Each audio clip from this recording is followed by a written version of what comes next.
Welcome to Around the Empire. I'm your host, Joanne Leon. The website's aroundtheempire.com. This is listener-supported, independent media. Please pitch in if you can at patreon.com/aroundtheempire or paypal.me/aroundtheempirepod. Follow on Twitter at Around the Empire. Also, please help me build up the YouTube channel by subscribing. That's free. youtube.com/aroundtheempire. As Russiagate winds down, its toxic legacy endures in more ways than one. Journalist Bryan MacDonald has witnessed this firsthand in his dealings with ordinary Russians. They're losing their goodwill and admiration toward America, largely because of Russiagate. Due to their broad exposure to Western media and social media, Russian citizens are fully aware of the growing xenophobia and the hatred expressed toward Russians by prominent Americans in government and media. Bryan tells us that, quote, admiration and curiosity toward the U.S. has been replaced with disappointment, hostility, and often anger, unquote. And this is a drastic change from the positive attitudes he found to be common just a few years ago. Bryan MacDonald is an Irish journalist living and working in Russia. He writes for RT. And before moving to Russia, he worked in Ireland for the Evening Herald, Ireland on Sunday, the Irish Independent, and he's written for many other publications and was a regular guest on various networks. We recorded this on March 31st, 2019. Bryan MacDonald, welcome to Around the Empire. It's great to have you. Good afternoon to you in America, and good evening from me here in Russia. You're in Russia. If you would, tell us a little bit about yourself. I've been reading your stuff for a while now, but maybe some people aren't familiar with your work. So if you just give us a little introduction. Well, I don't want to give my whole life story, but I mean, I've been here in Russia for most of the last 9 years. And, my background before I came here was journalism. I actually started writing for my local newspaper when I was 15. I studied at college. I worked for newspapers in Dublin and London. And Irish editions of British papers. And then I got out of it completely because I don't know if you remember the economic crisis in 2008. Yeah. It was particularly bad in Ireland, I think, as everybody knows. I mean, Ireland was one of the, if not the hardest hit country, pro rata. And the newspaper industry in Ireland just collapsed, essentially. I mean, I think somebody told me recently, I can't verify this, but I would believe it's true that there's only 25% as many, 4 times fewer journalism positions in Dublin now as there was 10 years ago. Wow. Which is extraordinary. So I mean, I was offered a job in Dublin on about half what I'd earned a couple of years later. I decided not to take it. I went to Russia. When I came to Russia, I really wanted to get out of journalism, to be honest with you. I mean, because as you probably know yourself, economically, it's not the maybe brightest profession to be in, especially nowadays. Right. And I just became increasingly frustrated with how I saw Russia being covered in Western outlets, and particularly American and British. I mean, I speak German myself. German outlets or news organizations are much fairer, to be honest with you. I'm told French outlets are more balanced, but I wouldn't know firsthand. I just know it from people who speak French.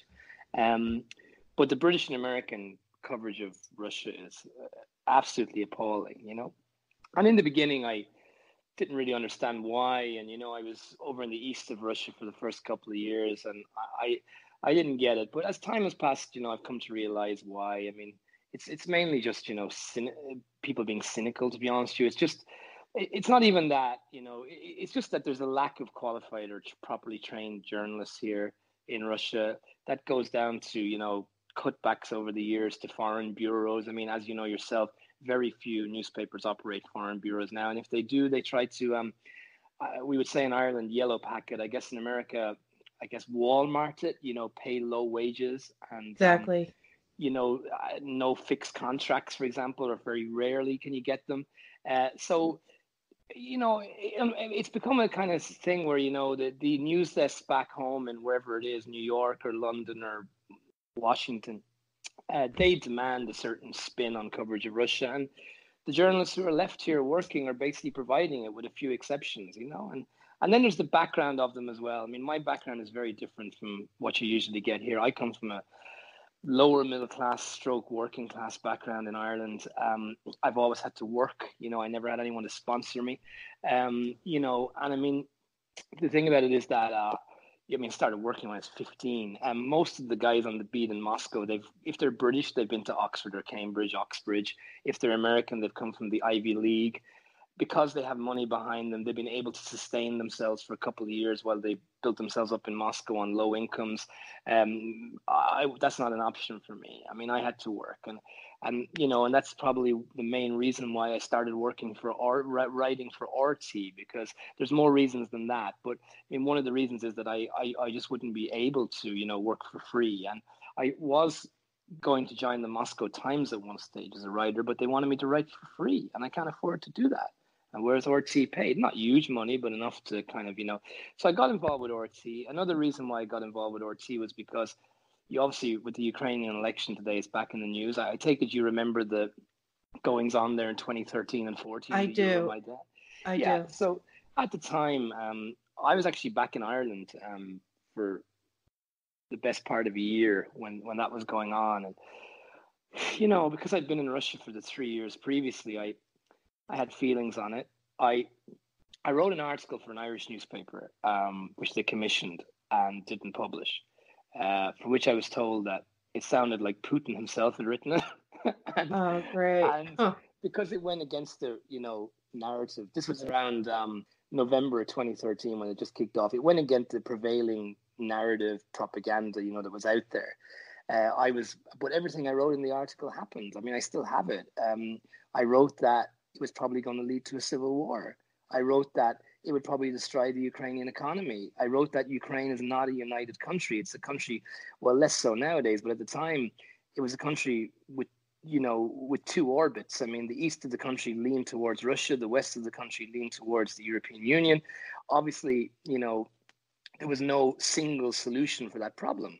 And my idea at the time was that Ukraine would be better off, Finlandization, they call it, like sort of not joining any blocks and becoming a kind of neutral country, trading equally with the West and the East. And for me, I mean, that was a perfectly logical thing. But the problem at the time was that everybody was on about this, idea that Ukraine was going to join the EU, which hasn't happened, obviously, and no closer now than it was 6 years ago. And everybody was on this idea, that European integration was going to lead to a bonanza for Ukraine. And I didn't see it like that. I saw that this is a divided country. All I saw was that Euromaidan would create a shift in power from the east of the country at the time, because the leader, Viktor Yanukovych, was from Donetsk, which is in the east. And he was backed by Eastern oligarchs like Rinat Akhmatov. And I just saw a power transfer to the west, which is what ended up happening, where Petro Poroshenko, who comes from Venetia region, took power. And, his cronies, gained influence. And now we see today, it looks like Vladimir Zelensky has topped the poll. Now, whether he'll win the second round, that's moot at this point. But he's from the east. He's from, well, it's the center, but it's considered to be the east. Kryvyi Rog, he's a Russian speaker from that industrial region along the, the Dnieper River Valley. And, right.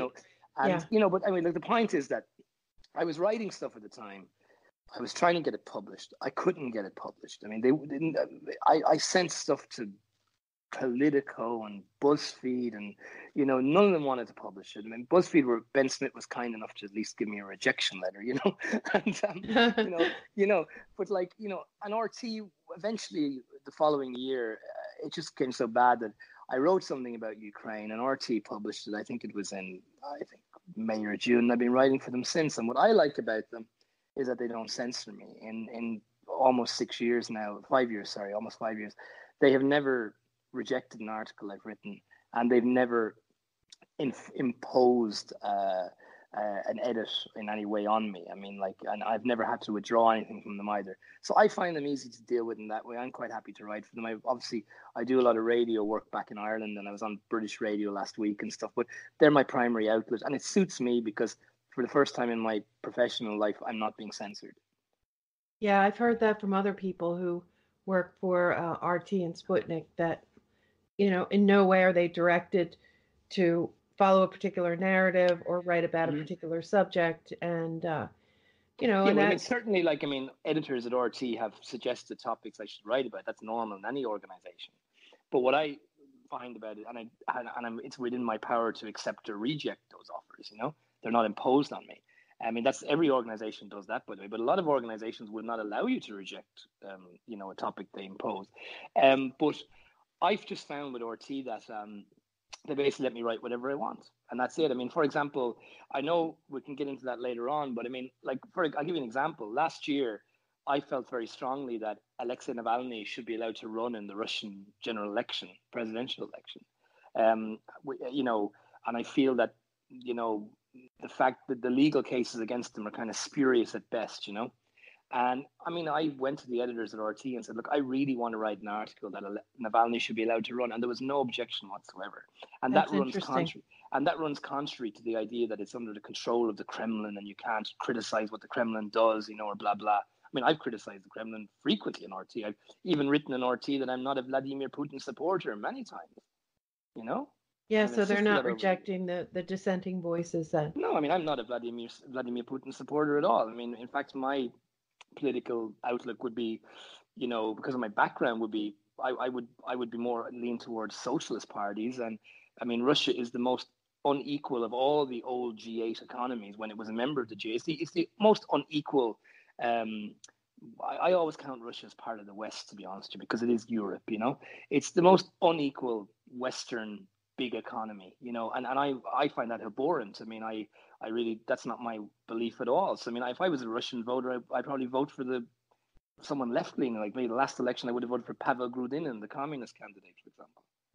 Yeah, huh, that's interesting. Yeah, Putin is not the kind of person I would vote for either. I've respected some of his statesmanship, mostly because Mm-hmm. of Lavrov, but yeah, he's not my cup of tea either. See, So, I want to qualify that for a second, because here's the point I keep trying to make, and this is what I try to is my and why I've got an issue with a lot of the journalists working in Moscow from other Western countries. I am not a Russian citizen.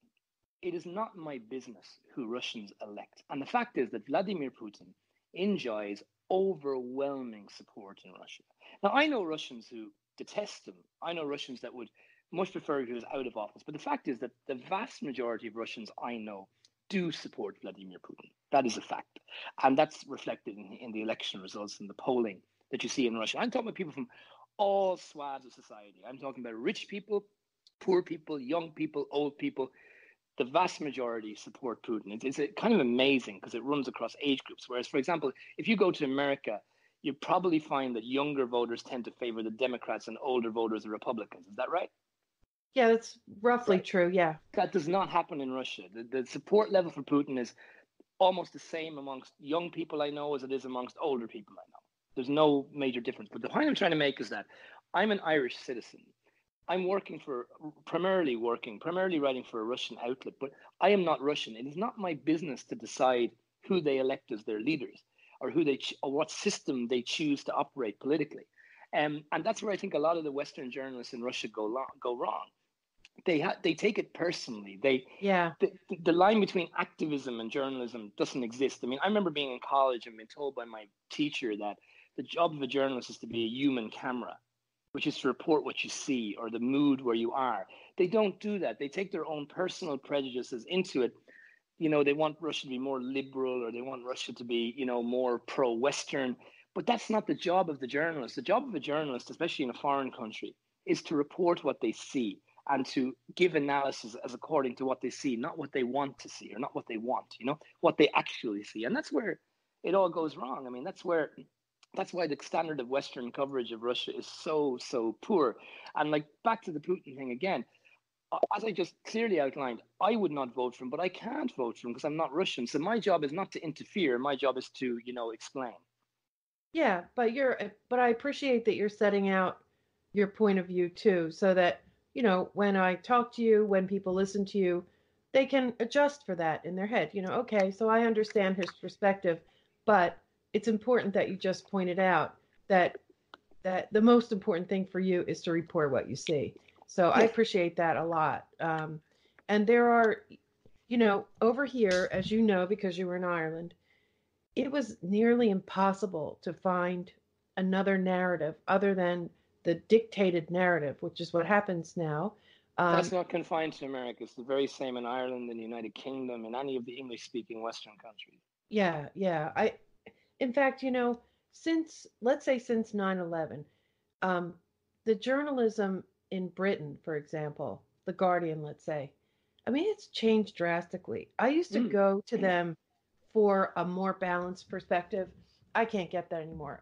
Well, I I can go may back as further well. to you, and I can actually bring this in RT into this because I'm, I was, I went to college in the late '90s, and I used to take the Guardian as a student, and the people who were writing for it, and to be honest with you, I thought the Guardian was a little bit loony left at the time. To be quite honest with you, I mean, be honest. Like, I mean, you know, I mean, at the time, I remember the most prominent writers in the Guardian were Seamus Milne, John Pilger.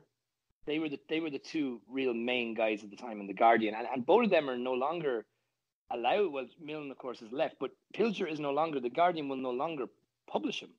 And 22 years ago, or whatever, when I was in college, he was their main writer. He was their star guy, and now they won't even publish him. I mean, now, they're publishing Luke Harding and Nick Cohen and that Jonathan Friedland. I mean, they've got like one token leftist left, and that's Owen Jones, who went to Oxford. So, he's one of them.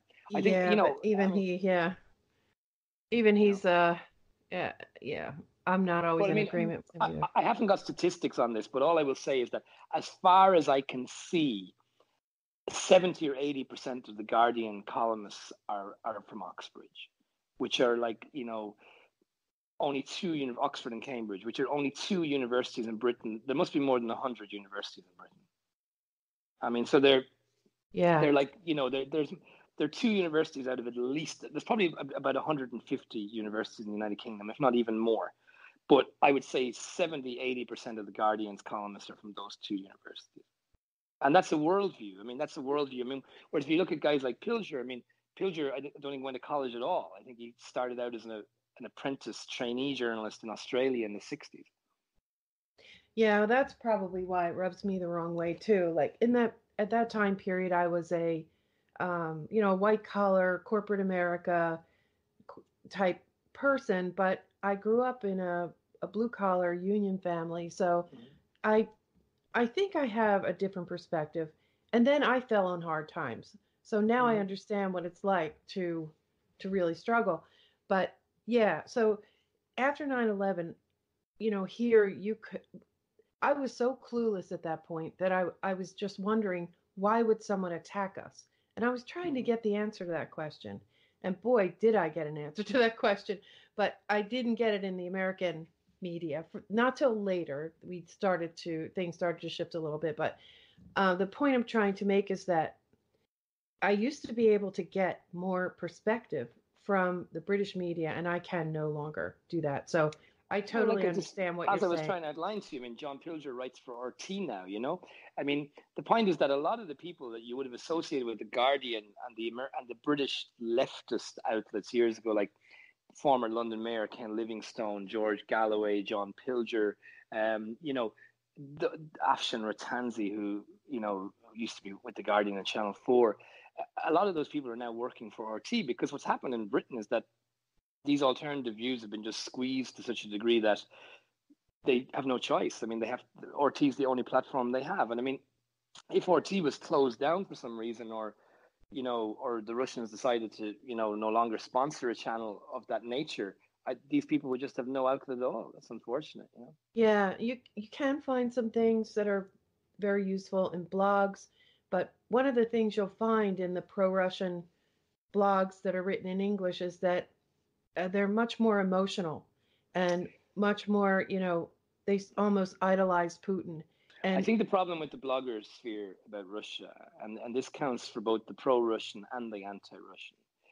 Look, I don't understand it. I'm a journalist. I mean, that's my trade. I've lived in Russia for a long, long time. It was never a thing I thought would happen, but it did. I honestly just cannot understand the mentality of somebody in America who has never lived in Russia, that would take a huge pro-Russian line like that. I just don't get it. I just can't comprehend it. I mean, it just seems nonsensical to me. It's as stupid as a guy in the middle of Siberia taking a pro-American line. I mean, it's just, it makes no sense. I mean, what they're doing is they're confusing Putin with the country. Vladimir Putin is just one of 145 million Russians. I mean, of course, he's more powerful than most of them, but Russia is not, there's not it's not a personality cult. It's not a one-man show. I mean, he's not the Sultan of Brunei. He's not in total control. And they just, I don't know. I think they just don't realize that. They don't know enough about Russia to know that. They see Putin as some kind of anti-imperial warrior, but he's not. I mean, and some of his own, actions over the years have been imperialist in themselves, from a Russian perspective. Yeah, right. I would generally agree with that, but I think the Russia and China pushing back against the empire is the thing that they're drawn to. But can I just interrupt you for a second? Because they would never say that. A Russian, I can't speak for the Chinese, but Russians would never see America as they've never seen us pushing back at the empire. They wouldn't think of it that way. They would think of trying to improve their own security. So what they see is America using different vehicles like NATO, encroaching more and more towards their borders. But they don't really, let's be honest here. If America agreed to give up on NATO expansion in the morning, and if America agreed to pull its troops out of the Baltics, stopped interfering as Russia would see it in Georgia and Ukraine, I think the Russians would be quite happy to get along with America then. I don't think they'd worry about what America does elsewhere in the world at all, to be honest. Yeah, I mean, and I've seen that. I've tried to, over the last few years particularly, when Putin makes important statements or important speeches, you can now go to RT or to Rupley, and you can generally find a dubbed version of that.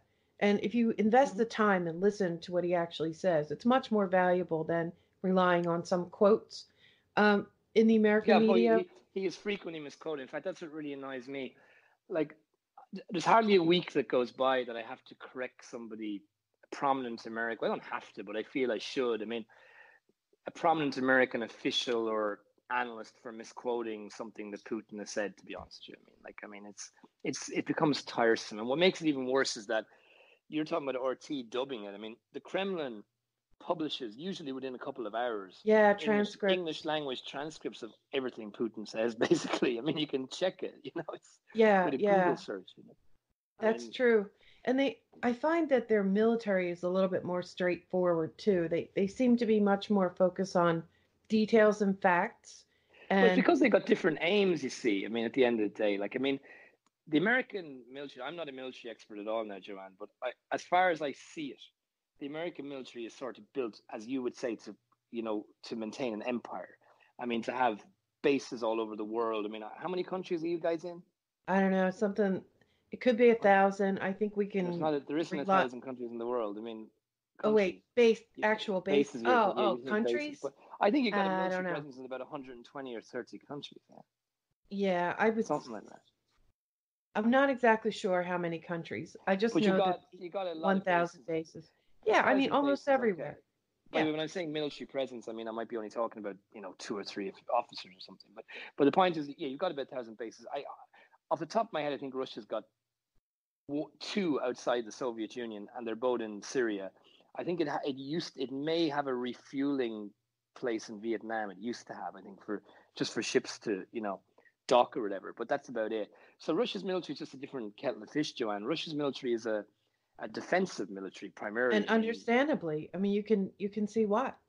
Yeah, and I mean the U.S. military is obviously a expansionist or externally focused military. I mean, when was the last time the U.S. military had to fight close to America's own borders? In the 19th century? What are we talking about? Mexico or Canada? Oh God, yeah. I mean, you're talking the Spanish-American War, are you? More than 100 years ago. Right. I mean, Russia has had, just to give context, I mean, because geography's got a lot to do with this. I mean, let's just talk about the last, 20 years, okay? 30 years since the Soviet collapse. You've got an ongoing conflict between Armenia and Azerbaijan, for which Russia's kind of, the guarantor of stability there. If Russia departed from that region, Azerbaijan and Armenia would kill each other, literally. You've got the Abkhazia issue and South Ossetia issues, which in Georgia. You've got Transnistria, where I've actually been, believe it or not, where with Moldova, this kind of breakaway region of Moldova. You've got the Ukrainian thing. You've got NATO right up on Russia's borders in Latvia and Lithuania and Estonia, an alliance that's expanded to basically double its membership in the last 25 years of supposed peace. You've then got China on your southern border, and while Russia and China do appear to be in your eastern border, while China and Russia do appear to be friendly at the moment, and they are, you only have to go back about 50 years to when there was a conflict between the two of them over a bunch of islands on the Amur River near Khabarovsk and Funyang is the Chinese city just across the way, and then you've got the Koreas on your doorstep as well. Russia's got a border with North Korea. South Korea is only about 2 hours by ferry from Nahodka, which is near Vladivostok. So Russia has all these potential or, kind of frozen conflicts on its borders. So obviously the military is set up in a defensive posture. And America's operations are obviously completely different. Right. And, the other thing that I think a lot of Americans don't understand is that it's not just a military threat. During the 90s, you had an economic or a financial threat, the looting of Russia, So as you start to understand more of these things, it's not just, the German invasion. It's, right. So there's in a lot of other ways they've been attacked or attempts to undermine. And so the defensive posture is completely understandable if you're willing to look at it from the Russian perspective, which is something that seems to be rare in America now. They're not interested in the Russian perspective. They're not. I can tell you, as a journalist who is primarily associated with a Russian outlet, and sometimes people come to me for a Russian perspective. Come on, how many times a year? The odd British radio station might bring me on, LBC or the other one. I can't remember the name off the top of my head. I've been on a couple of times and I forget the name. Irish State Radio has brought me on a couple of times, to talk about it. But the phone is not exactly, ringing off the hook. They're not particularly interested in the Russian point of view on anything, and that's just it, And that's true of. That's also very true of the Russiagate thing. The Russiagate. Well, look at the people. Look at the pundits who are brought on American television to discuss Russia. They've almost exclusively got a hostile bent towards Russia. Very much for example, the biggest Russia expert, or probably the most respected Russia expert in Russia, who in America is probably Stephen Cohen. Who he is, Professor Cohen. Very much, yeah. How often has Professor Cohen been on the television recently? Well, Fox News, Tucker Carlson will bring him on sometimes, but as he will tell you, I listen to his radio. I listen to everything I can find from him. And I have to credit him. Yeah, I have to credit him for the perspective that I do have, which is a lot more balanced than most Americans, although I'm sure it's still very flawed. But and he will tell you that he's been pretty much banned from cable news networks. Well, I suppose a good example would be like every time you turn on the television in America, Michael McFaul is on. Oh my God! I know. He's beneath contempt, and what makes it even worse is that he knows exactly what he's doing. That makes it even worse. I've actually got less contempt for someone like Malcolm Nance because he doesn't know enough about Russia to kind of realize what he's doing. But McFaul does, so he fully understands what he's doing, and that's why it's so awful, It is awful. But the point is like that Cohen. Look, you're in America, I'm not, but there's something seriously wrong with a media ecosystem where Michael McFaul is on television practically every day, and Stephen Cohen is very rarely on it. There's something gone seriously wrong there. Yes, there is, and the perspective that you see is the national security state. To give it the nicest term I can think of for it, I could come up with a lot of other example ones. too. Look at CNN, for example. I don't know if he's still there. I'm not going to mention his name, but at one point in the last couple of years, they had a contracted analyst to discuss Russia who has never been to Russia and can't speak a word of the language. Well, he might be able to speak one or two words, but he can't speak the language. I mean, maybe he can, say basic stuff like, compromat and, Yeah, yeah. privyet, Oh, but I think I know who you're talking about. Oh my yeah, like God. if I asked him his name in Russian, which is Как тебя зовут, he probably wouldn't be able to answer because he wouldn't understand what I've said, I mean, that's the problem. But this guy is on television not now, but he was on television on a contract to talk about Russia, and that to me is just, it's actually depressing. It's depressing. It just is. It It's is very awful. much. I mean, I've never been to Russia either, and I don't speak Russian.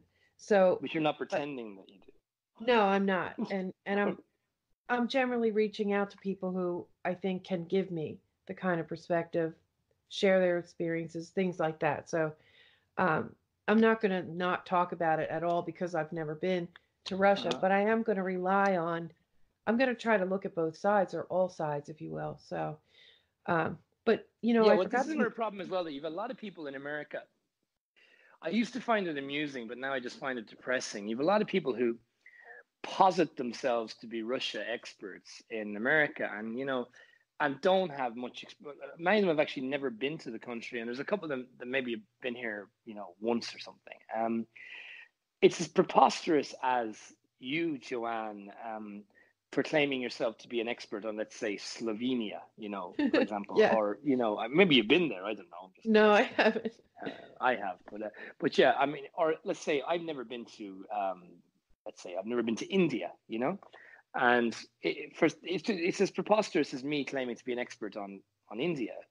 I mean, I'm not even sure whether I should even say Mumbai or Bombay these days. I don't know, Yeah. but it's just it's as crazy as that, and that's what's going on. It's a general appalling. It's just appalling standards, really. That's just how it is, and I mean, it's and I don't know what to say. It's just it's actually really, really depressing and really upsetting. It is, and it's also dangerous in my view. And Extremely the what I think I forgot to mention in the beginning that what we're talking about today, or what initiated this conversation, is an op-ed that Bryan wrote titled "The Mueller Report: The Russiagate Hoax Helped Turn Ordinary Russians Against the U.S." dangerous. And if you could tell us, Bryan, why is it? Why is we've already sort of been talking about this, but why is this an important indicator, and why is it important for us to pay attention to? Okay, I hope a lot of Americans have not switched off your podcast at this stage so that we haven't bored them to tears. And if people are still listening, I hope as many people as possible can hear this, because I can tell you from firsthand knowledge. What makes me a little bit unusual among foreigners in Russia is that I've actually never lived in Moscow. I mean, I go to Moscow all the time, of course. I go there many times a year. I've spent I think the most I've ever spent in Moscow at one time is about a month.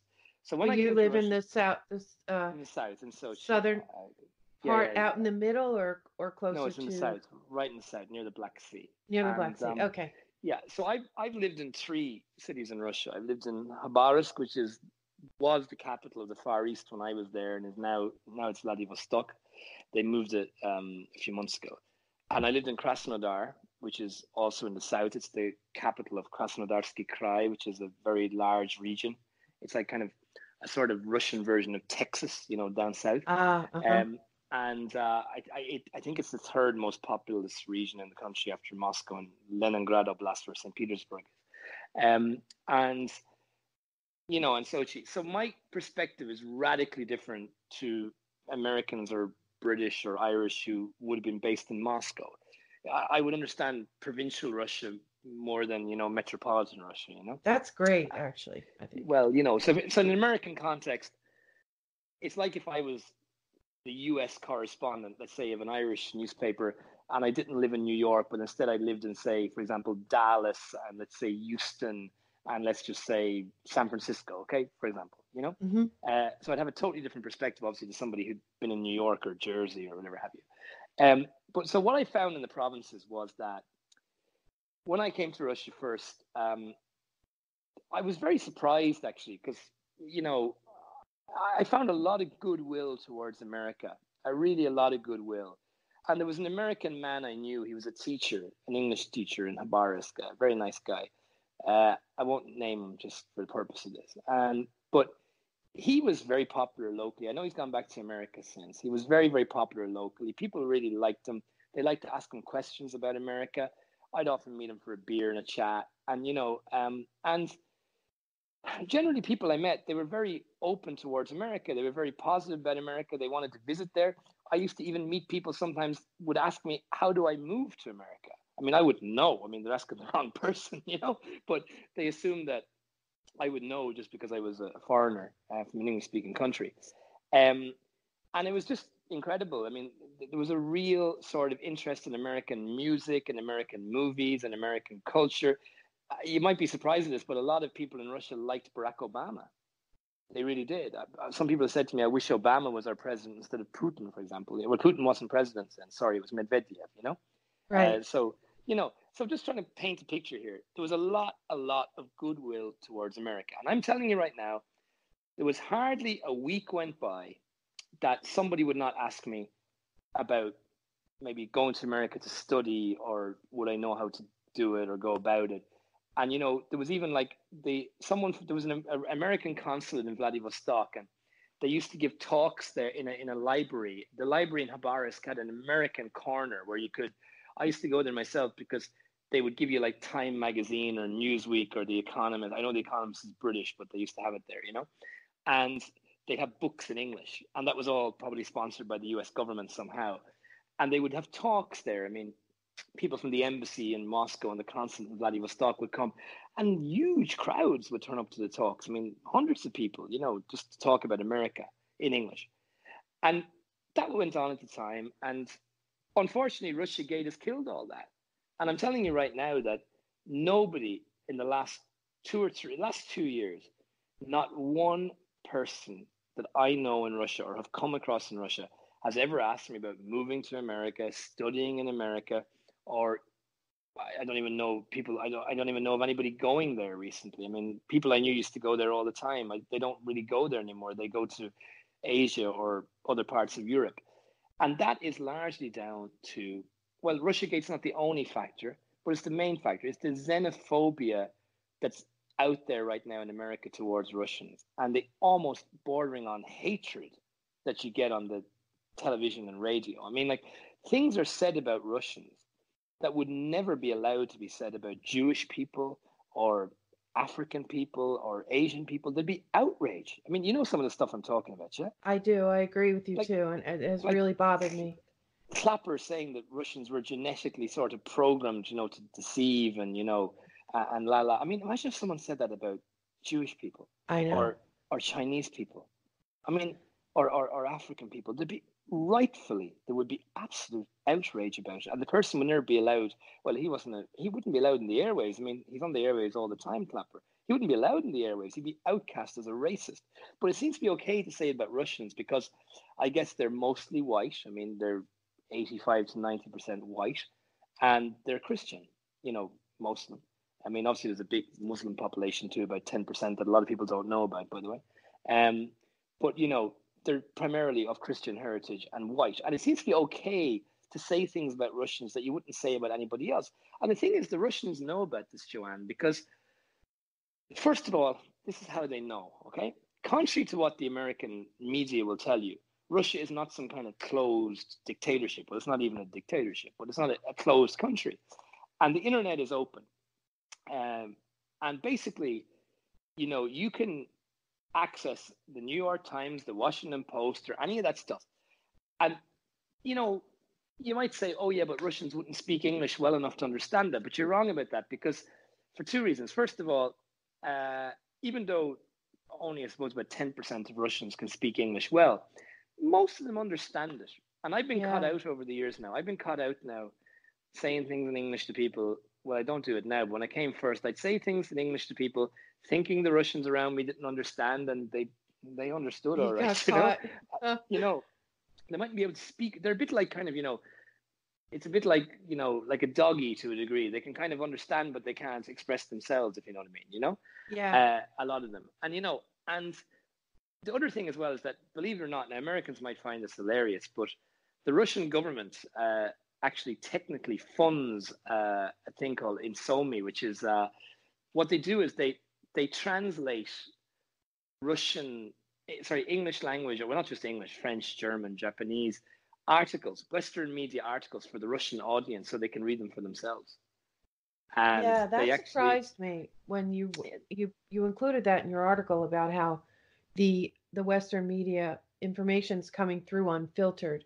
So because I yeah, did wonder, like I wondered if how many Russians actually heard about what Clapper said. yeah, and see, don't forget as well, you see that Russian outlets like Vedomosti, which used to be partially owned by the Financial Times, I think the Wall Street Journal has something to do with it at one stage too.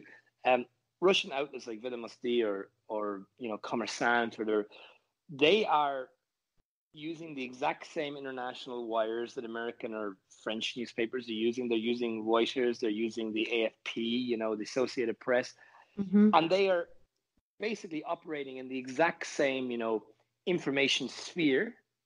That's why when I say about Russia is really kind of part of the West, it's in the Western information sphere. It's not Yeah. China, like it's not behind a firewall. And they're telling them they are citing the New York Times all the time. They're citing the Washington Post. They're citing CNN. And then, of course, the United States runs its own version of RT in Russia.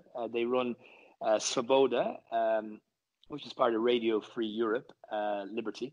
And they run a television thing, online television called Current Time, which is something like RT America, Ah, I didn't know in about Russia. that. Yeah, they do. And so they, and they got Svoboda Radio, which is something like Sputnik, and they have Current Time, which is something like RT America. Then, of course, the British have BBC Russian, which, by the way, if you ever look at the website is almost like RT in reverse.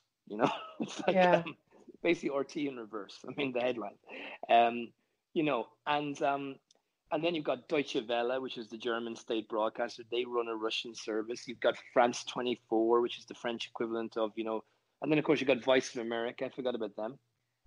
They still exist as well. It's called Golos in Russia, And that's the so Vice. That's the Vice media organization. no, it's Voice of America, VOICE. Sorry, my Oh, accent. Voice of America. Okay, yeah, Yeah, sorry. Sorry, Irish accent, unfortunately. No, no, I Uh, should know better. Yeah. it's okay. No, it's sometimes, voice and voice we have problems with. The same goes with ties and ties, the one you wear and the one your child plays with. Ah. So yeah, so basically, they know. I mean, they know what's going on. They're not stupid. They know what's going on. They're fully exposed to it, and they know that, like, so many Russians are on Facebook and Twitter and blah blah blah. And Comey's statement was very widely reported in Russia. You mean It was Clapper, it I was on the think. headline. Clapper. Clapper, sorry, Clapper. In Excuse me. fact, Sorry. I'll include an audio clip of that too for reference. Put that in context with everything else we knew the Russians were doing to interfere with the election, and just the historical practices of the Russians, who typically almost genetically driven to co-opt, penetrate, gain favor, whatever, which is a typical Russian technique. I think most people know about it, but you're not the only one who had that reaction, but you're one of the few. And It's not just Clapper. It's not just Clapper. no. Russians are on Twitter. They're on Facebook. They can see these videos. I mean, they're sending to me all the time. They're sending it to me on WhatsApp. They're sending it to me on Telegram, which is kind of Russian version of WhatsApp. Have you seen this, Brian? Geez, what's going on here? Have you seen this? Why do they hate us so much? And we're talking about like clips from Rachel Maddow, Michael McFaul speaking. I mentioned Malcolm Nance earlier. John Schindler. They see all these Twitter threads by people like Seth Abrahamson. They know what's going on. They know what's going on. They understand. I mean, they're not living in. It's not the Soviet Union. They're not cut off from the world, and they understand this kind of xenophobia, and they're disgusted by it. And and I've met, by the way, in the last year or so, my last visit to Moscow a couple of weeks ago, actually, I met a guy who just moved back from America to Russia because he couldn't listen to it anymore. I know a guy at the moment who's in the process of moving from London back to Sochi for the same reason. He just can't listen to the xenophobia anymore. And he's worried about how it Yeah. will affect his children, actually. Yeah. I don't interact with many Russian Americans recently, but I have in the past. There are a lot of, I have an engineering background and I was in Mm-hmm. the IT field. I'm still in the, I still do, I still have clients in IT. And there are many Russian Americans in that field. So, I've had lots of friends. And my son was particularly close to one guy who he was born here in America, but his Mm-hmm. parents, I've met his parents, and they have a Russian accent. So I'm pretty sure they came here from Russia. And, I worried about that kid, about such a nice kid. Um, and I wondered about the attitude toward them.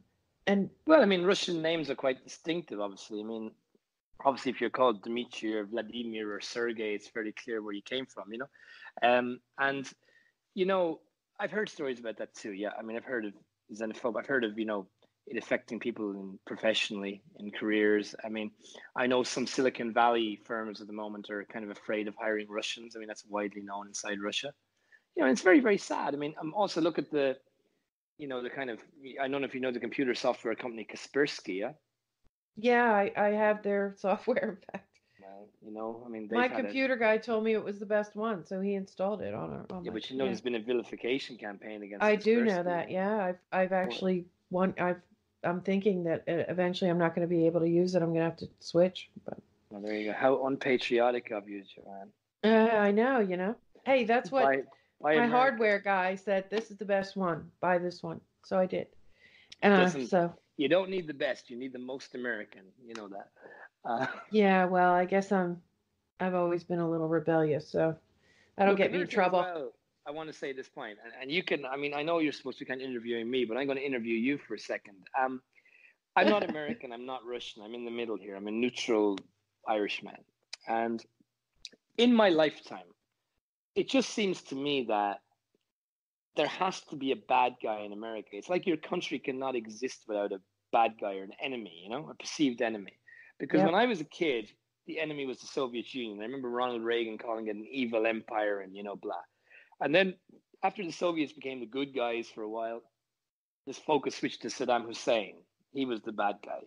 I remember, and then after the Gulf War, it became Slobodan Milosevic, remember in Yugoslavia. And then it became Osama bin Laden. And then it was back to Saddam again. And then it was back to Osama again. And now Milosevic is dead. Gaddafi is dead. Saddam is dead. Bin Laden is dead. And it's like they just ran out of enemies. So they went back to Russia again. Is that true? That's what it seems like to me. Yes, and I'll tell you, I had actually prepared a question for you Go on. that will explain some of that. So I'll just go right to that. So my colleagues and friends who are also Russiagate skeptics, severe minority, we're very much in the minority. Mm-hmm. They tend to focus on the media and the elections and the impact this will have on all of those things. I'm interested in those things. I'm concerned about those things too, but I'm always focused on the wars, the empire, the interventionism and stuff. That's my obsession, if you will. I have three Okay. sons. I have three sons of military age, and that's one of the reasons why. But um, for whatever reason, that's Mm-hmm. my thing. None of your sons are in the military, I take it. They're not. They're not. Okay. No. All right. Although one of them very much wanted to be, and yeah, Mm-hmm. for a number of reasons decided not to go to that, and frankly, he'd just be shipped off to Afghanistan. So Mm-hmm. I'm glad he didn't. Although So I lucky have you. no, Yeah. yeah, and I'm not an anti-military person at all. There are a lot of veterans in my family. It's just Mm-hmm. that things are much different now than they ever used to be. Um, so, and I've seen something unfolding, and I would say some people say it goes further back than this, but I would say that since the coup in Ukraine, I consider it to be a coup, and the situation with Crimea, and Well, this is some. technically, it was a coup by the definition of the word coup, but I prefer to just use the term uprising because it's more neutral. Yeah, I guess. Yeah, maybe I should do that, but Mm-hmm. it's something I can't shake, and it.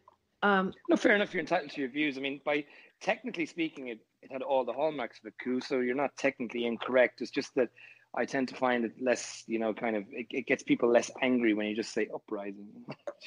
Yeah, maybe I should think about doing that. Um, Uh, but I have seen what I think is almost an intention to drive us to war with Russia. or at the very least to return to like a serious Cold War status. I Hmm. have my reasons. I've thought about this a lot.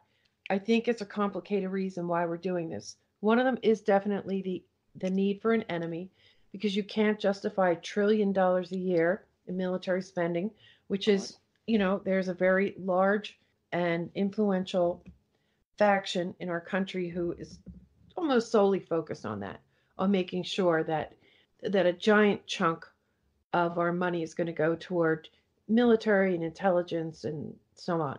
But what I noticed that I hadn't seen before was like an intention to drive us to war there and to bring about this Cold War status. I also think, by the way, and I won't go into this a little, but I think it's also a tension between, I think it's the rise of the special forces part of our military, which has grown in size, in budget, and in influence. And I think some of the conventional military forces are worried about that. Our big ticket item. Our navy, the tanks, Well, the I think, ships. I mean, I'm not a military expert, but I would imagine that, and this might sound paradoxical to you as a mother, but I would have thought that when America, for example, when you now have a professional army in the United States, okay, you don't conscript people. As far as I know, you haven't conscripted anybody since Vietnam, yes? Right. Right.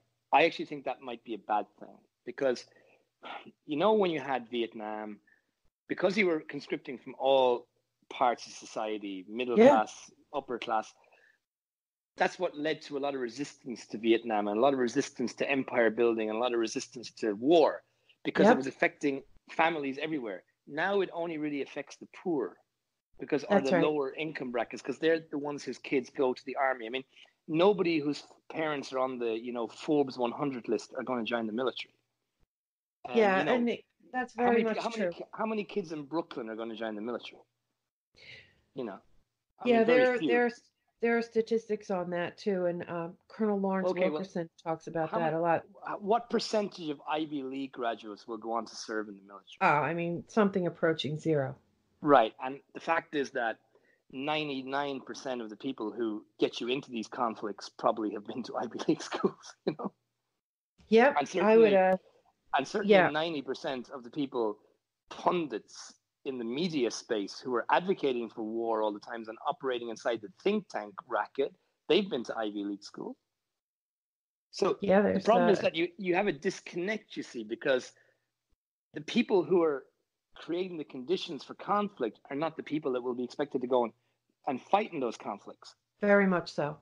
And that is a problem. Whereas 40 years ago, more than 40 years ago now, when you had Vietnam, I mean, there's some very famous Vietnam veterans like John Kerry and Oliver Stone and people like that.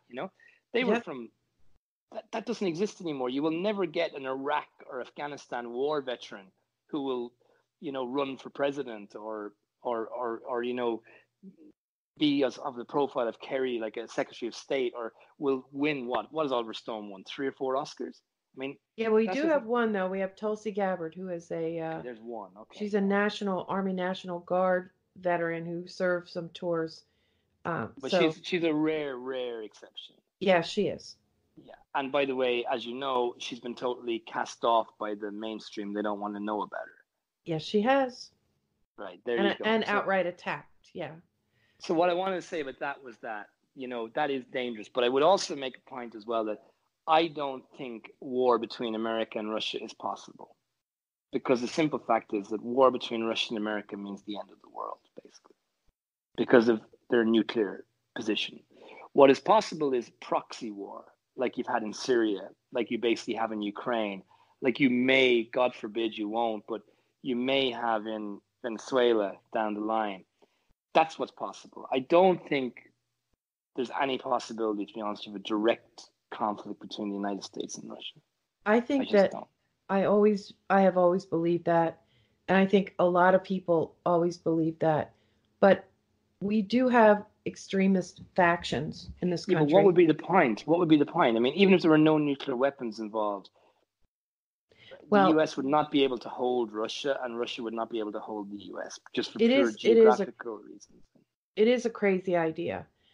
Um, but there is, and that's kind of what I was going to say. There's an intention to drive us to war with Russia, or at the very least, turn us to a serious No, Cold War yeah, status. there's a profit motive for arms manufacturers who are the people who basically pay for most of the think tanks. There is a, there's a profit motive for them because they don't have the conflict anymore in the Middle East, well, not to the same degree as they had before, because there's nowhere really America can invade at the moment. Well, I mean, it could, but nowhere on the scale of Iraq, for example, or Afghanistan. Well, There's certainly a profit motive for them to recreate the conditions of the Cold War, because obviously the Cold War years were very profitable for military contractors. and they were like a glory days, sort of. Of course. You could So look why back at wouldn't? them on a So you glory. can't really blame them for wanting to go back to that. I mean, it's immoral, but I mean, from there, anyone who's going to work for an arms manufacturer has got questionable morals anyway. But from their point of view, like, I mean, they obviously want to go back to the glory days, and and they, I mean, that's their point of view, Yeah, but there's an imperial mindset that has taken hold. Yeah. In 1991, um, General Wesley Clark related a story. Most people have heard this. Most people have heard part of what he said, but I don't know how many of them heard all of what he said in this conversation with Amy Goodman. And I'll maybe put that clip in here too. But this is the one where he says, I found out that our plan was to take down 7 countries in 5 years. It's that conversation. Mm-hmm. But what he also said was, and he was objecting to this, of course. What he also said was that he recalled a conversation from 1991 with Paul Wolfowitz, during which he said that because of the fall of the Soviet Union, we would now be able to, unimpeded by Russia, by the Soviet Union, we would be able to take down some of these, what did he call them? Soviet client states in the Middle Mm-hmm. East, right? He was talking about that. And at that point, he said, and I think we have about 10 years, essentially being the sole superpower, before, a multipolar, power situation would reemerge. What happened at 9/11 is we didn't have a strategy, we didn't have bipartisan agreement, we didn't have American understanding of it, and we had instead a policy coup in this country. A coup. A policy coup. Some hard-nosed people took over the direction of American policy, and they never bothered to inform the rest of us. I went through the Pentagon 10 days after 9/11. I couldn't stay away from Mother Army. I went back there to see Don Rumsfeld. I'd worked for him as a White House fellow in the 1970s. All this is in the book.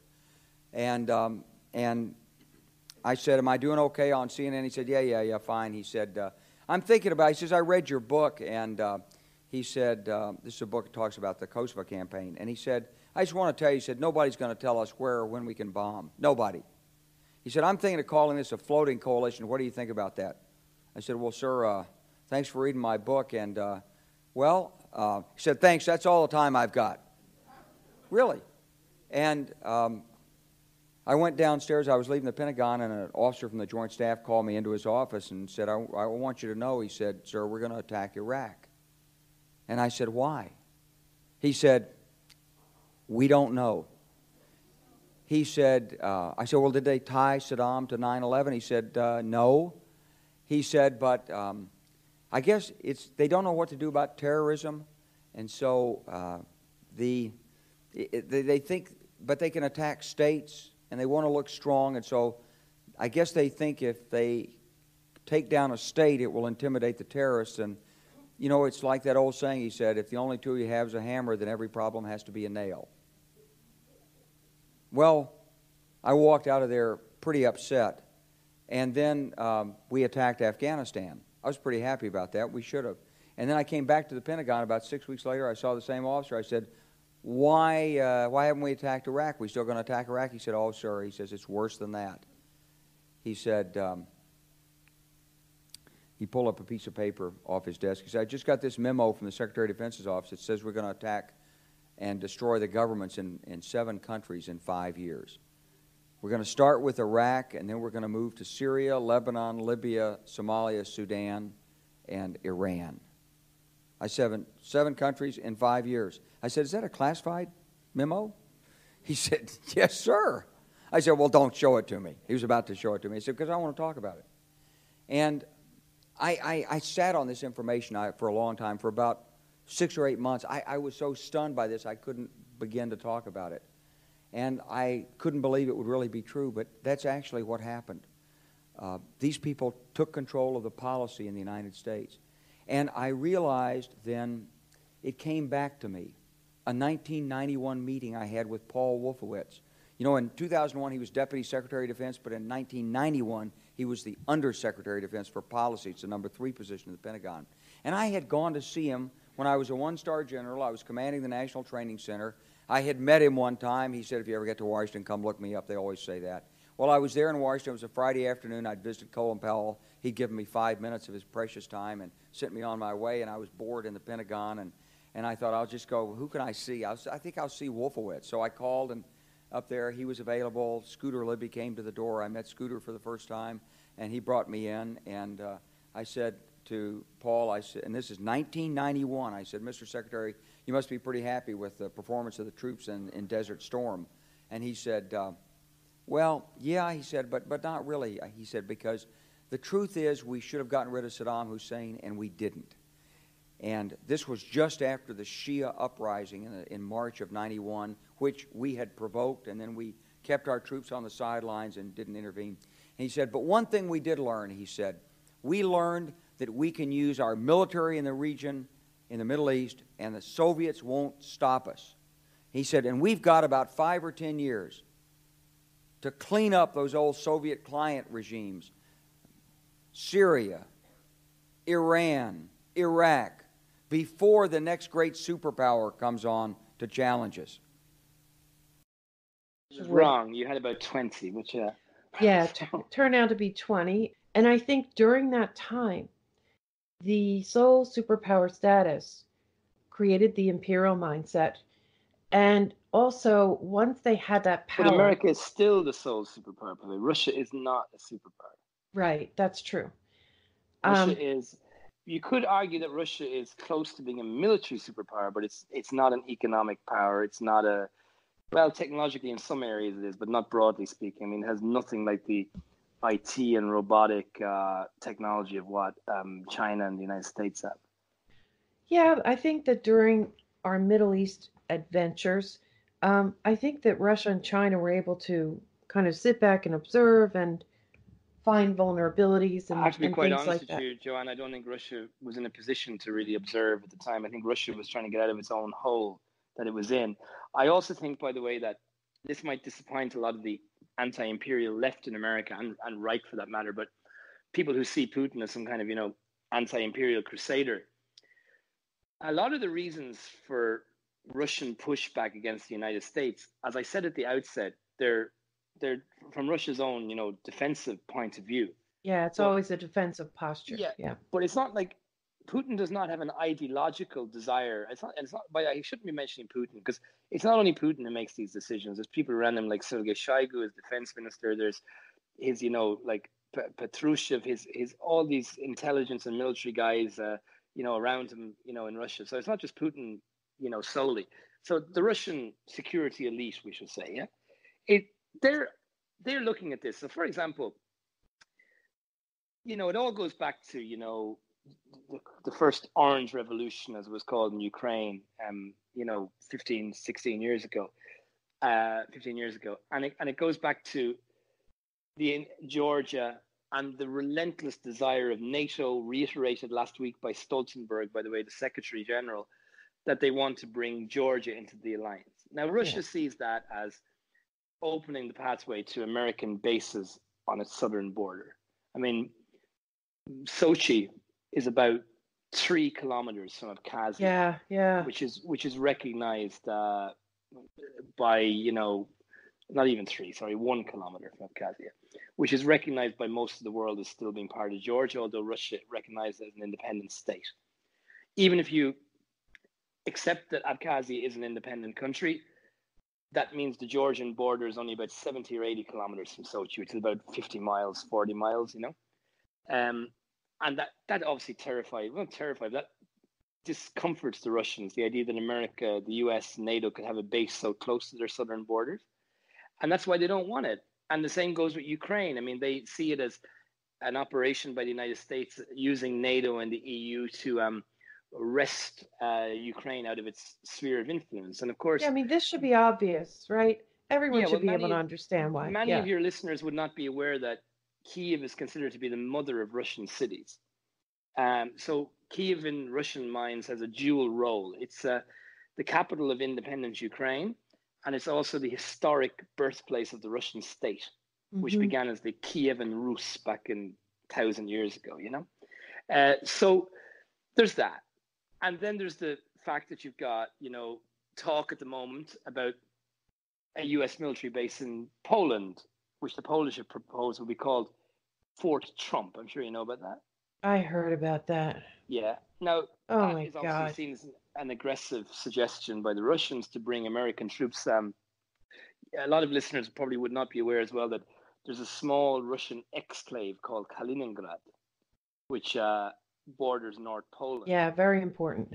Yeah, exactly. It was formerly Königsberg in Germany and so on and so forth. So that would bring them closer to there. And then there's the other elephant. So what I'm trying to say about all this in general is that when you see Putin, Russian security elite, moving into Syria, well, that was a little bit complicated in the case that the Assad family had been Russian allies going back to the Soviet days. When you see the Russian government increasing its kind of, footprint in the Middle East in terms of relations with Israel, with Turkey, Saudi Arabia, and when you see them in Venezuela now, sending troops and, aid and everything there, a lot of that is actually, kind of leverage they're looking for as regards keeping NATO away from their borders. I mean, in my opinion, I think that if the American government were to offer a kind of trade, like Syria for Ukraine, I'm pretty sure the Russians might actually accept it, to be honest. There's been talk about that, yeah. I think they might. I think because Syria is not an existential matter for Russia, Ukraine is, and that's just a simple fact. I mean, and I don't think the Russians see Assad as a particularly good guy. I think they just see him as the least worst option in Syria, to be honest with you.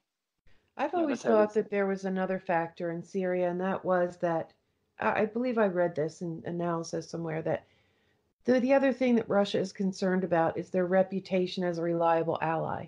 That's true. Yeah, you're totally right about that. Yeah, they want to be seen like that. I mean, at the end of the day, America, for better or worse, is not seen as a reliable ally anymore, as you're sure you know. I mean, obviously, yeah. Obviously, I'm a European, and I think Americans don't realize how much damage Trump's behavior on Iran has done to American credibility. Because the US government, they made a deal with Iran. Iran stuck to the agreement. Nobody doubts that. And Trump just pulled him out of it because he doesn't like Iran or because people around him don't like Iran. What does that say about America's ability to, what it means is that any deal you make with an American government nowadays can be all blown up in smoke a couple of years later due to a change of power. Yeah.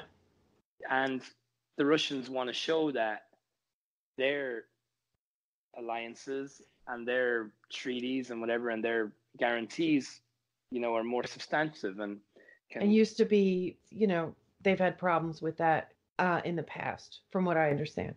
Not really. It was more to do with the fact that they endured a state collapse in the 1990s. So they weren't even in a position to protect themselves, let alone anybody else.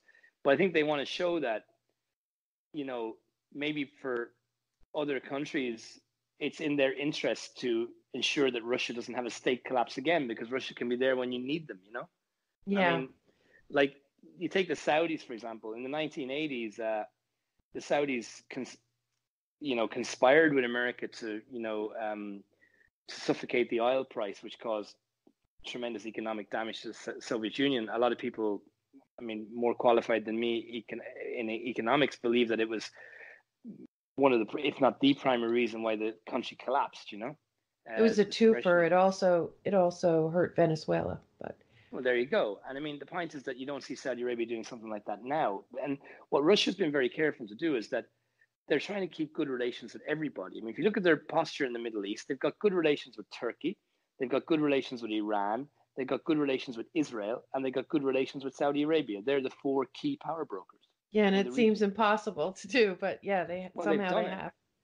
And a lot of the Russian foreign policies, one thing Americans think, well, not Americans don't think, excuse me, pundits on American television like to say that the Kremlin has some kind of aversion to democracies. Have you heard that? Oh yeah, but he's a dictator. No, that the Kremlin that the That's what. Kremlin is interfering in Western elections because Oh yes. they want to Well, undermine democracy. But Russia, and that's that something doesn't that's a narrative that's surviving the yeah, but that Russiagate doesn't collapse, tally by the with way. the fact that many of Russia's best friends are democracies. For example, South Korea, India, Israel, Italy, Hungary, all these countries, Serbia, all these countries are democracies. Yeah, but that's a I mean, fact, and facts don't matter here, you know? but this is the reality. I mean, and Yeah, I Russia know. has Russia has extremely good relations with many democracies around the world. So that doesn't mean that they got some aversion to liberal democracy. I mean, that just means that they they're hostile to countries who are hostile to them, whether Yeah, they are dictatorships, juntas, democracies, or whatever. I mean, that's just the reality. And that's just how it works. I mean, but according to people like you get on CNN and MSNBC, they like to think that Putin is on some kind of anti-democracy crusade. very And that's much so. just He's simply going to not true. yeah, he's going to invade Europe. That's one of the Mhm. things that are, created that seems ridiculous to me. The other thing is they Uh can never explain though why he would want to invade the rest of Europe. yeah, but nobody ever goes that far. You're just supposed to accept the narrative. See, you're Like not in America, if so he you if he don't was get it. going to if he was planning to invade the rest of Europe, why did he not go all the way to Kiev in 2014? Yeah, which he could have done in a couple of days from what we That time the understand. Ukrainian army was in such disarray that the Russian military could have got to Kiev within, yes, a couple of days. And why hasn't he taken the Donbass too? Well, That's the other thing that doesn't make sense. formally integrated into Russia. I mean, I presume that Russia's activities in the Donbass again is a form of leverage. I mean, they obviously don't want to annex it, but they want to use it as leverage for a settlement, I suppose, about Crimea or Russia's future or Ukraine's future position in the likes of NATO. Yeah, I mean it's their economy is still struggling, and I think even bringing Crimea in was a hardship. I have to say about that Russia's economy, when you're in Russia, it doesn't feel like it's doing that particularly badly, to be honest with you. People are still going about their business. I mean, the economy is growing, by the way, albeit slowly, but it is growing. They're not in recession. I mean, there's still bars and nightclubs opening. There's still shops opening and closing. There's still, innovations, and they're still building new roads, new railways, new airports. It doesn't feel like you're living in, the Great Depression or something. And most importantly, not incurring massive debt to do that. From Yeah, and from don't what I forget as well that economic growth is very is it's very weak all over Europe. I mean, Germany is basically not growing at all at the moment.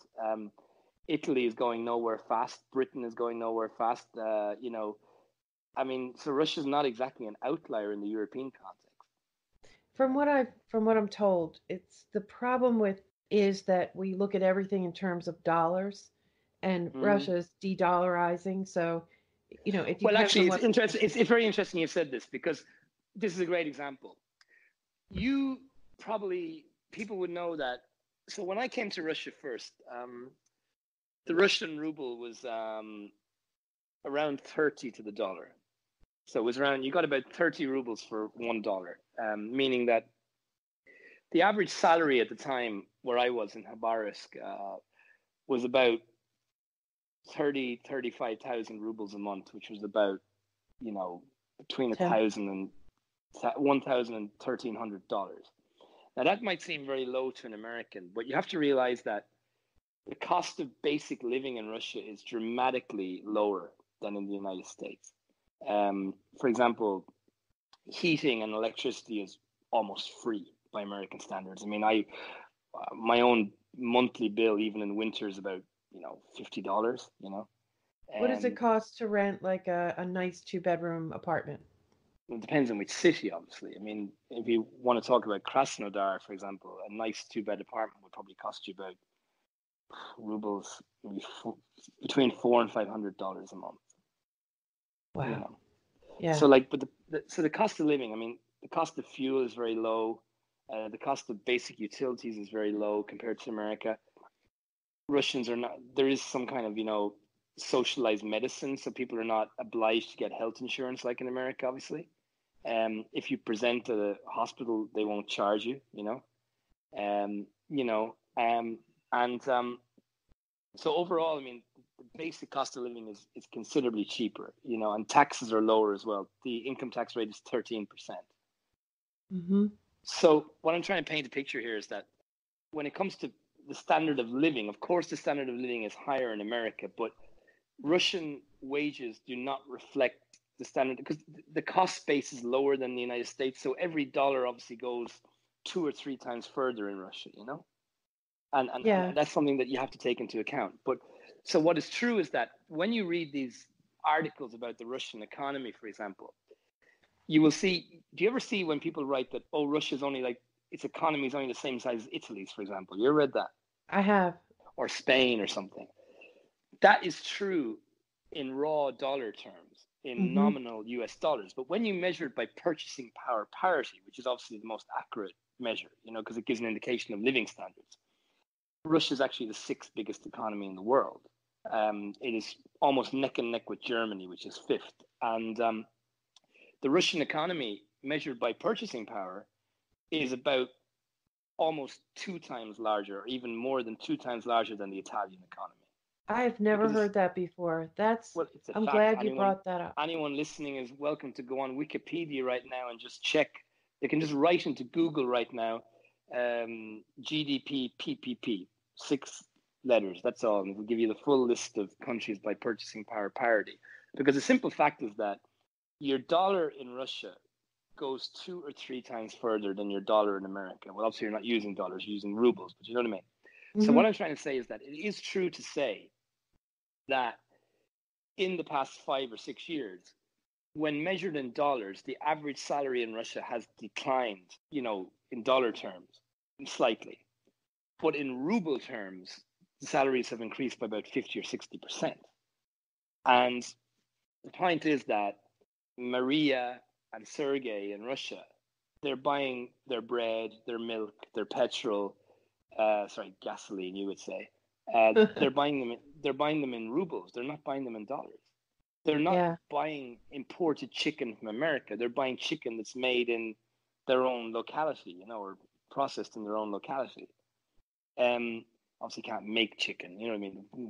Yeah. Farmed in their own locality. That's what I'm trying to say. So people need to take that into account, like that. Putin is not paying his soldiers in dollars; he's paying them in rubles.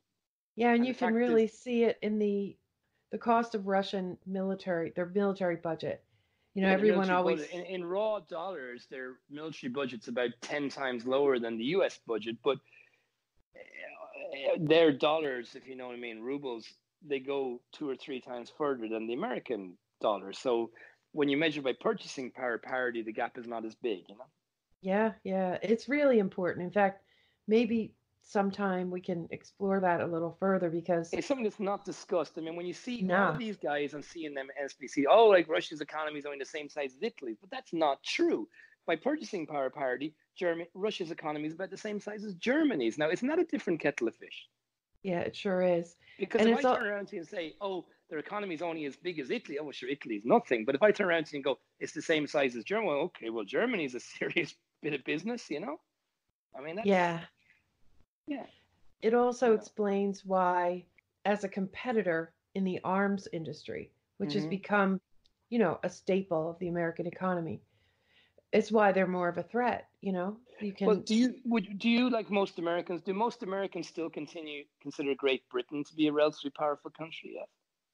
we do. Okay. Well, I can tell you that measured by purchasing power parity, Russia's economy is about 50% larger than Britain's economy. Hmm.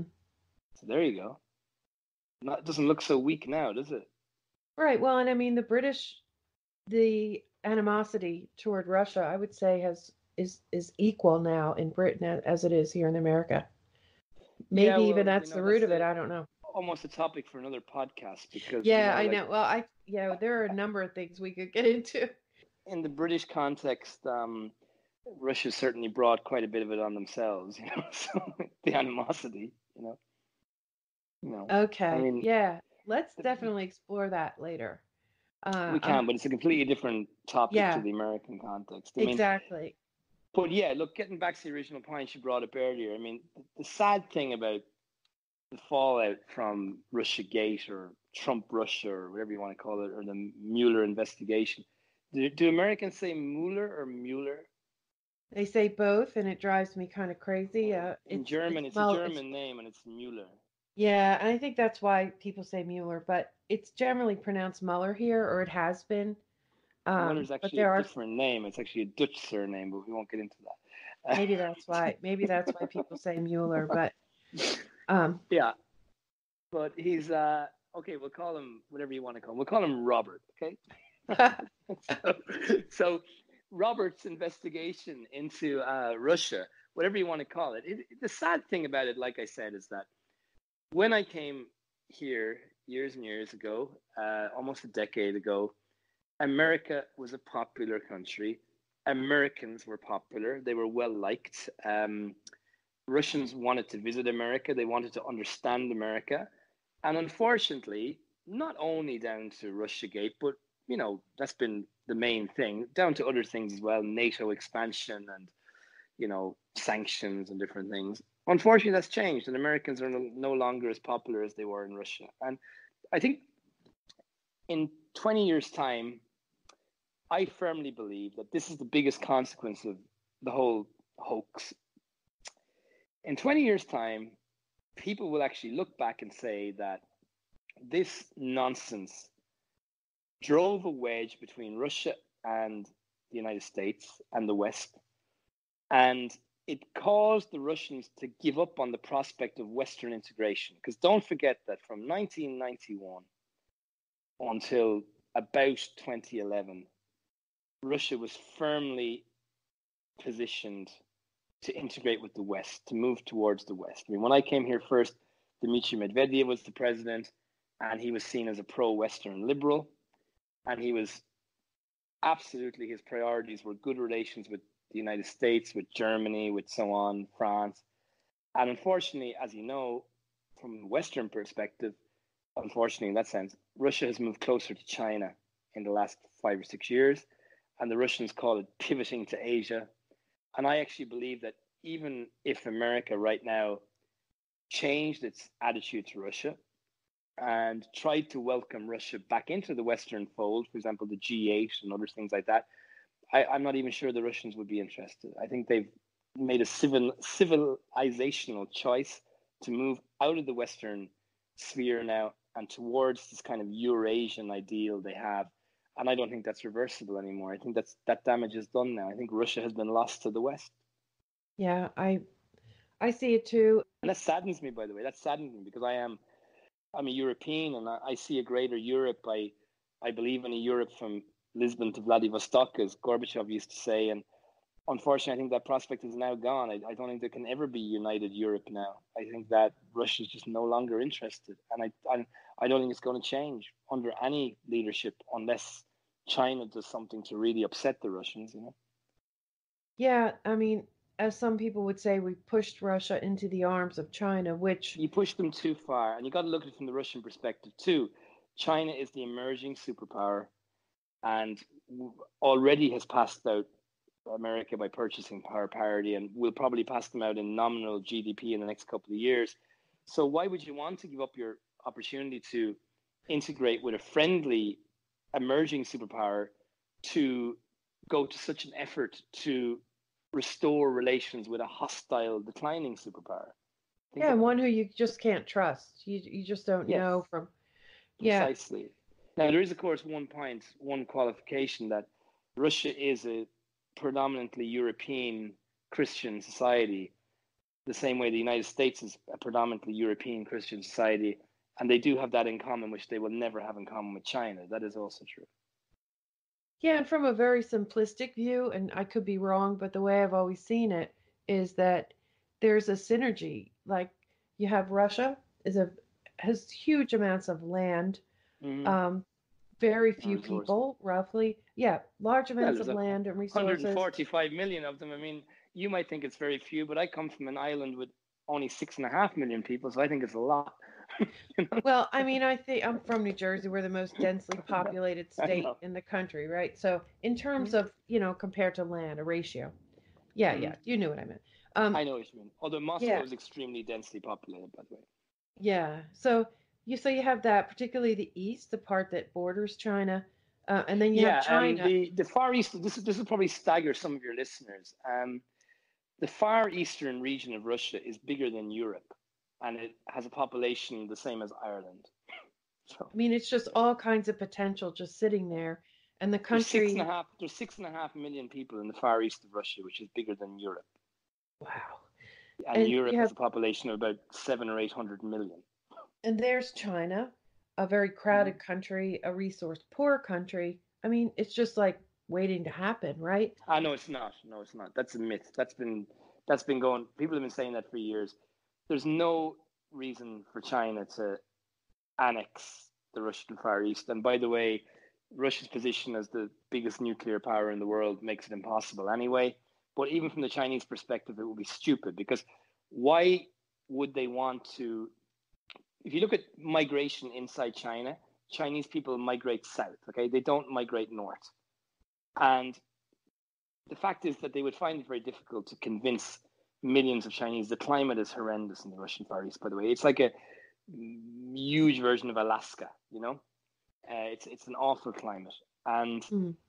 and you're not going to get millions of people to move up there, to be honest with you. And also, why would China go to all the trouble of destroying its relations with Russia, of aggressively seizing territory, when all they got to do is just import it from Russia? Just let the Russians manage it and deal with the problems there, and they can just buy the products off the Russians. I mean, Yeah, that's yeah. I didn't fine. mean an aggressive. I Oh, meant sorry. just a cooperative agreement.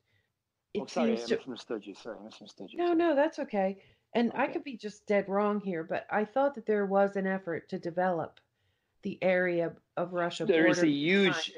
The Moscow is really trying it, but the problem is, unfortunately, that due to what I mentioned about the climate and distance, Uh, people just don't want to move there. That's the problem. In fact, people are still leaving. And down where I am in the south of Russia, there's so many people I know who've migrated from the Far East, and I've never heard of anybody leaving here to go there, if you know what I I mean. I see. So suppose. that probably won't work out so Well, I well. All suppose it's a bit like how many people leave California to move to Alaska? right. Not many. No. Oh, there you go. So it's usually the other way around, I guess. Yeah. So I mean, that's just basically it. I mean, and but yeah, look, as a Western European, I'm saddened by the fact that I think that Russia has been lost to the West, and I don't think it's going to come back. Yeah, I think from what I now know of Russia, and it's still, you know, I still need to learn, much, much more. But, I'm a child of the Cold War, and my Mm-hmm. picture of what Russia was like, now that I see for myself, all right, some of it's propaganda, presenting Russia in the most positive light, but yeah, just in being able to see more with the internet, let's say. Well, It's I it's was not. incredibly hostile to Russia myself before I came here. How could you not be? I mean, this is Of what we course. were we were conditioned, very Uh-huh. carefully conditioned. I was incredibly hostile towards Russia before I came here. Incredibly hostile. In fact, if I had never come to Russia, I probably would have had an overbearingly pro-Ukrainian position during the 2013 conflict. I started out with that. 2013, 2014, sorry. I started out with that position. Then I began to understand much better, what the situation was. And it's really important, as you brought up, to understand Russia's defensive posture. And Mm-hmm. it's justified. But the other thing that I think is really sad is that there's a potential, um, even if we're not best friends, there's a potential really good cooperative relationship, which you could see in our I think space. that possibility's gone now. I think there was that possibility 10 years ago, even up to about 6 years ago. I don't think the Russians would be interested anymore in that. Like you can see it in our space program, but even that's probably at risk now too. I don't know. Um, I actually think in that particular instance, the Russians want to keep the cooperation alive purely because they just wouldn't be able to afford to go it alone. And if they try to, they'll, if, like for example, if America was to go ahead and build its own space station, um, I am not sure the Russians would be able to afford to build one themselves, and that would lose them their foothold in space that they've had, like, for half a century now. unless they could find another partner, which is also Well, possible. But they could find China as a partner. That's true, but I think they've been cooperating with the United States on space now for 30 years, and I think uh, in that particular sector, everybody seems to get on very well, and I think there's no desire to rock the boat there.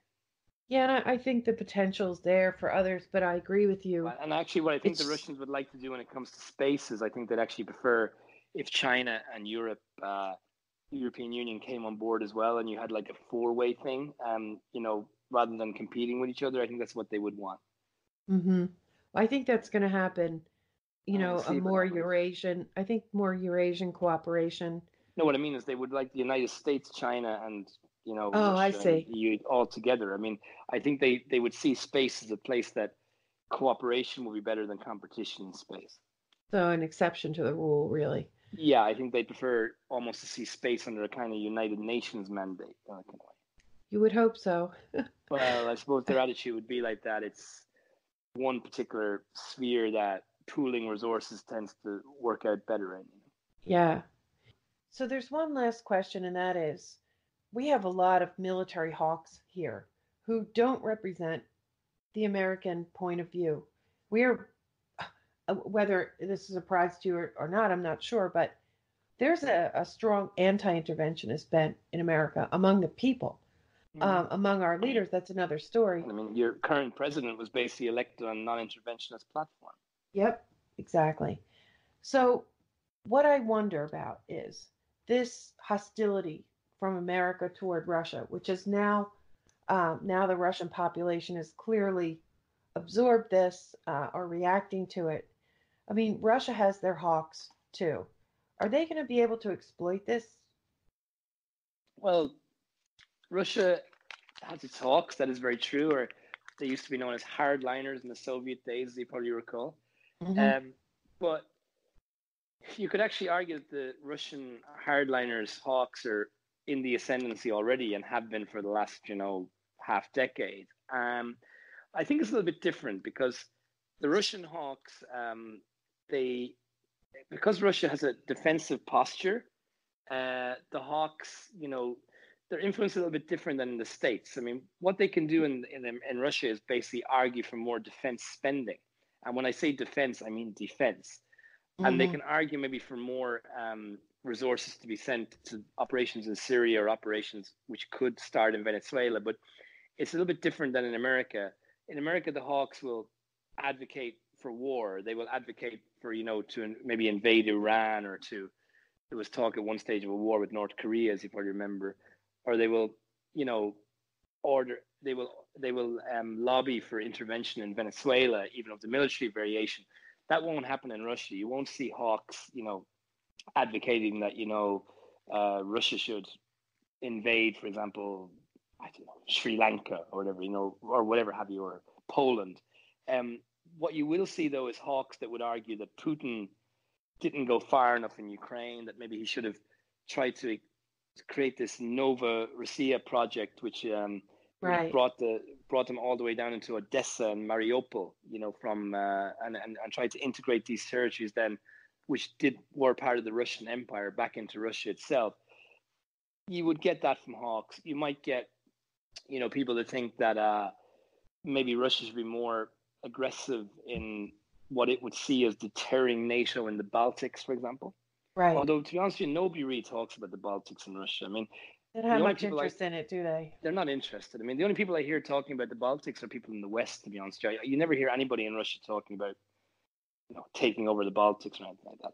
Yeah, or I've heard that before. The hawks in Moscow might advocate for maybe Putin to take a harder line with Belarus and force them into kind of submission, towards Russia. But I think Putin himself, some of the hawks in Russia would see him as a bit of a soft touch. I know this sounds crazy because in the West he's seen as this kind of fearsome guy tough guy, but a lot of the really hardline Russians would consider Putin to be a softie, that he doesn't go far enough. I mean, that's the reality. But I think the Russian hawks are as powerful right now as they're ever going to be, while Vladimir Putin is president anyway. That's not to suggest that a future president after Putin could be more hardline than Putin and might be a hawk themselves. That would be a different kettle of fish. But so long as Putin is there and he's got almost 5 years left in his current term, his final term anyway, I don't think the Hawks will have any more power than they have at the moment. So for the next 5 years, you can probably rest easy in that regard. That's good to know. So as we wrap up, tell people where they can find your work, how they can support your work. Oh, God. That. I mean, at the moment, I'm mainly just writing for RT. I'm actually working on a project at the moment that will launch in the summer, and I can't discuss it at the moment, unfortunately. It's a Russia-centric project, and it'll launch around September, October, so after the summer, I should have said, sorry. And that's occupying all my time at the moment, trying to get that going. And right now, I'm going to follow the results of the Ukrainian election because I probably need to write about it in the mornings. Yes, that's very interesting too. Maybe another time. That's my plan. It looks like Zelensky has won the first round on exit polls, but there's some controversy about who's come second, which would be the incumbent Petro Poroshenko or Yulia Tymoshenko. Yeah. And, both of them are obviously very different characters, but it seems that according to exit polls, it's pretty close between the two of them. Interesting. Really interesting. We're going to have the runoff, so it's going to continue for a few more weeks. The runoff's weeks. not for another 3 weeks, so. Yeah. Well, I really appreciate to smear each other. Oh my God. Well, hopefully that's all they'll do, right? I think it'll all be Queensberry rules, of course. All good, clean fun, Oh, of course, yeah. Listen, I really appreciate you taking the time, and I'd love to talk to you again. And, no worries, Joanne. Thank you too. Just thank you so much, and take care. As you guys say over there, have a nice day. See you later. Bye. Bye.